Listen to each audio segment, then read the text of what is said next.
When you look on the internet in these discussion forums where people are discussing how to prepare for the PMP and CAPM exams, one recommendation that you'll find all the time is to do a whole bunch of practice tests. And this is horrible advice. The problem with practice tests is you do a whole bunch of questions, and then you go back and you score it, and then you might get around to checking which questions did you get wrong, and maybe you'll get around to reviewing the explanations for those. But the feedback loop has been greatly reduced. And all this time and energy you've spent could have been spent more strategically in other components of a good study strategy. Practice questions, on the other hand, are an important component of your study strategy. And the difference is you're doing these questions one at a time. You read the question, you understand it, you commit to an answer, and then you check it immediately and see if you got it right or wrong. And then you read the explanation carefully, whether you got it right or wrong, because there's going to be more information in there that's part of your learning opportunity from this question. There could be tricks and traps that you might see on the exam that were used in this question and discussed in the explanation. And there could be some subtleties of strategy and principles that you should use to pick the very best answer choice from a couple that look equally plausible.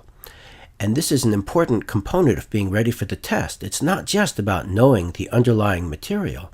It's knowing how to parse these answer choices and use your judgment to pick the very best answer.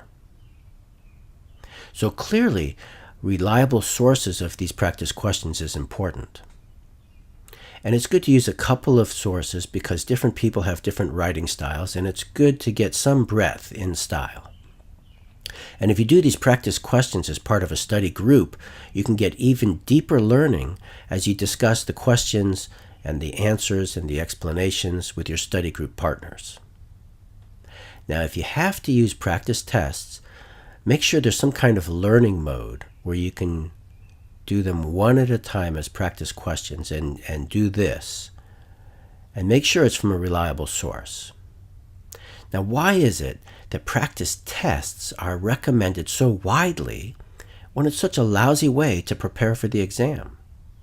Well, there's three reasons. First, there's the global group think, where this is what people have heard and they're just passing on what they've heard. And then second, there are people who write and sell practice tests, and they're out there perpetuating this myth that this is the best way to prepare for the exam.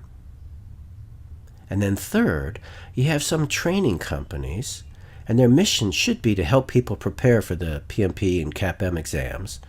And they're out there using these practice tests as a honeypot marketing ploy to draw prospective customers in and then try to sell their course materials.